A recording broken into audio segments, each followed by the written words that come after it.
ကျွန်တော်ဂရိပေးထားတဲ့အတိုင်းအခြေခံမရှိတဲ့သူတွေအတွက်တနည်းအားဖြင့်ပညာရေးအခြေခံအရန်အားနည်းခဲ့တဲ့ကျွန်တော်ညီကိုမောင်နှမတွေအတွက် English ဘာသာစကားကိုအရန်အခြေခံကြတဲ့အနေအထားကနေတနည်းကိုနည်းတင်ပေးသွားမဲ့ဒီအစီအစဉ်လေးကိုဒီနေ့ကနေကျွန်တော်စတင်လိုက်ပါတယ်ဆိုတော့တော်တော်များများ English ဘာသာစကားကိုပြောတတ်ချင်ကြပါတယ်ဒါပေမဲ့အလုပ်တစ်ဖက်နဲ့မအားတာမျိုးနောက်အချိန်ကြီး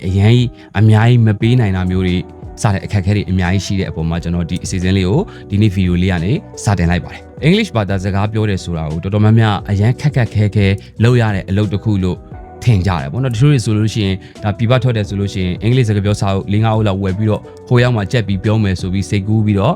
လေ့လာနေတဲ့သူတွေလည်းရှိတယ်ပေါ့နော်ဒါပေမဲ့အဲ့နီလာတော့လုံးမဖြစ်ဘူးဆိုတာဒါတကယ်ကိုပြပရောက်ပြီးတော့အလုပ်လုပ်နေတဲ့သူတွေအတီဆုံးဖြစ်မယ်လို့ကျွန်တော်အနေနဲ့ထင်တယ်ပေါ့နော်ဆိုတော့ဒီနေ့ဗီဒီယိုလေးမှာကျွန်တော်တို့အရန်အသုံးများတဲ့စကားပြောပုံစံလေး၄-၅ မျိုးကိုကျွန်တော်ဒီမှာပြောပြပေးသွားမယ်။ဒီချရာလေးလိုက်ပြီးတော့နားထောင်မှာကိုကဘယ်နှပွဲရသည်ဖြစ်ဖြစ်တပွဲပဲရသည်ဖြစ်ဖြစ်နှစ်ပွဲရသည်ဖြစ်ဖြစ်ဒါမှမဟုတ်အလဲတန်းပဲအောင်သည်ဖြစ်ဖြစ်မူလာတန်းလောက်ပဲရှိသည်ဖြစ်ဖြစ် I don't care ပါကျွန်တော်လုံးဝ game မဆိုင်ပါဘူး။ဒါပေမဲ့အချိန်လေးတစ်ခုပေးပြီးတော့တီချာလေးတဆင်ချင်းလေ့လာသွားမယ်ဆိုတဲ့ဂရီကိုပေးနိုင်ရင်ကျွန်တော်တို့တီချာတအောင်သင်ပေးမယ်ဆိုတဲ့အာမခံချက်ကိုလည်းဒီကနေထပ်ပြီးတော့ပြောပြစီ။ Okay ပထမဆုံးအင်္ဂလိပ်စကားပြောပုံစံလေးပေါ့နော်။ This is ပေါ့နော် this is a သို့မဟုတ် an နဲ့ပေါ့နော်ကျွန်တော်မြန်မာစကားမှာဆိုရင်ဒီဟာကဟိုဟာကလို့ဒီလိုပြောတဲ့ပုံစံရှိတယ်အင်္ဂလိပ်မှာလည်းအဲ့ဒီပုံစံရှိတယ်နော် this ဆိုတာဒီဟာပေါ့ဒါပေမဲ့ကျွန်တော်ငယ်တွေက e အရာလို့သင်ခဲ့ရတာဆိုတော့စကားမဟုတ်ဘူးလားလို့ထင်ကြတယ်တကယ်တော့အဲ့လိုမျိုးမဟုတ်ဘူး this is ပေါ့ဒါပေမဲ့စကားပြောတဲ့အခါမှာအတန်ဆက်သွားတဲ့အပိုင်းလေးလည်းရှိတယ်ပေါ့နော်အတန်ဆက်နီးနဲ့ပတ်သက်တဲ့သင်ခန်းစာလေးလည်းကျွန်တော်တင်ပေးဖို့ရှိပါတယ်အဲ့ဒါလေးတင်ပေးတဲ့အခါကျရင်လည်းလေ့လာကြည့်ပါနော်ဆိုတော့ this is နော်အဲ့တော့ a and there ကိုကျွန်တော် a နဲ့ and ပေါ့အထူးသဖြင့် a ကို a လို့ပဲကျွန်တော်တို့ထွက်တယ်တကယ်စာဖတ်တဲ့အခါနဲ့စကားပြောတဲ့အခါမှာ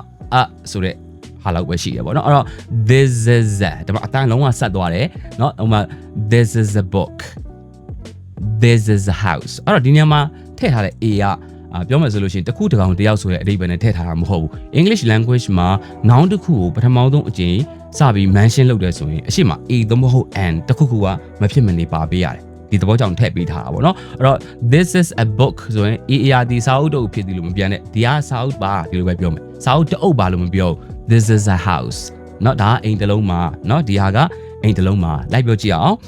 this is a book this is a book this is a house ဒီမှာ book တို့ house တို့နေရာမှာထပ်ပြီးတော့အစားထိုးလို့ရမယ့်စကားလုံးလေးတွေကိုလည်းကျွန်တော် comment box မှာဒါရေးပြပေးထားပါတယ်အဲ့စကားလုံးလေးနဲ့အစားထိုးပြီးပြောသွားကြည့်လို့ရတယ်เนาะ this is a book ဒီဟာစာအုပ်ပါ this is a house ဒီဟာအိမ်မှာဒီလိုပြောတာပေါ့เนาะဥပမာကိုကလမ်းလျှောက်ရင်းနဲ့စာလိုက်ရှိကနေဖြတ်လျှောက်လိုက်ရပါပေါ့เนาะ this is a post office this is a post office ဒါကတော့စာလိုက်ပါဒီလိုပြောကျွန်တော်တို့ပြောလို့ရတယ်เนาะဆိုတော့ကိုအနားမှာရှိတဲ့အရာဝတ္ထုတွေကျွန်တော်တို့ English လို့ခေါ်တတ်တဲ့အရာဝတ္ထုဥပမာစာရေးသပွဲဆိုပါဆို this is a desk ဒီလိုပြောရမှာပေါ့နော် this is a အဲ့ဒါလေးအသက်ပဲ this is a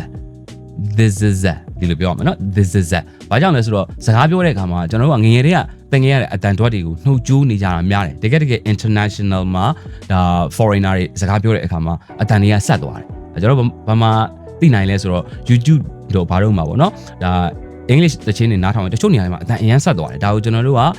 မသိခဲ့ဘူးပေါ့เนาะကျွန်တော်ကြောင်းတက်ခဲ့တဲ့အချိန်တုန်းကလည်းဒီအတန်ဆက်တဲ့အပိုင်းတွေဘာတွေကိုတည်တည်ချာချာလေ့လာခွင့်မရှိခဲ့ဘူးเนาะအဲ့တော့ကျွန်တော်အခုပြောပြတဲ့အတန်လေးနဲ့ပဲလိုက်ပြီးဖတ်ပါ Okay နောက်ထပ် sentence လေးတစ်ကြောင်းကြည့်ကြည့်အောင်ဒီ this is နဲ့ပဲပြောလို့ရတဲ့ပုံစံလေးပေါ့ this is a door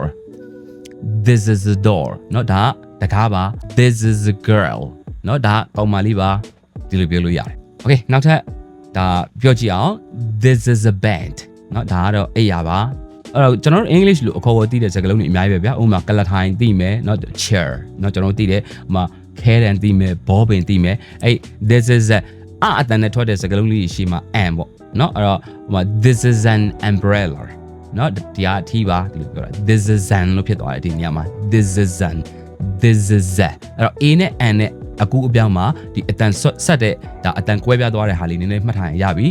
ကျန်တာတော့ဒီနေရာမှာကျွန်တော်တို့ကြိုက်တဲ့နောက်ထပ်ဒီ noun တွေနဲ့အကုန်လုံးအစားထိုးပြီးတော့ကျွန်တော်တို့ပြောလို့ရပါတယ် Okay ဆိုတော့ဒီနေ့တော့ဒီလောက်ပါပဲ အရင်ကြီးများတော့မှာဆိုတဲ့အတွက်ဒီလောက်နဲ့ပဲရပ်ပြရစီဒါပေမဲ့နောက်ထပ်သင်ခန်းစာတွေမှာကျွန်တော်ထပ်ပြီးတော့အခုလိုမျိုးလွယ်တဲ့အင်္ဂလိပ်စကားပြောပုံစံလေးတွေနောက်ပြီးတော့ကျွန်တော်နေတိုင်းပြောရတဲ့ဆိုတဲ့ English စကားပြောလေးတွေကိုကျွန်တော်ဇက်တိုက်ဆိုသလိုတင်ပေးသွားဖို့ရှိတာဖြစ်တဲ့အတွက်စောင့်မျှော်ကြည့်ရှုအားပေးပါလို့ဒီနေ့ကနေထပ်ပြီးတော့ဖိတ်ခေါ်လိုက်ရပါတယ်အားလုံးကိုကျေးဇူးတင်ပါတယ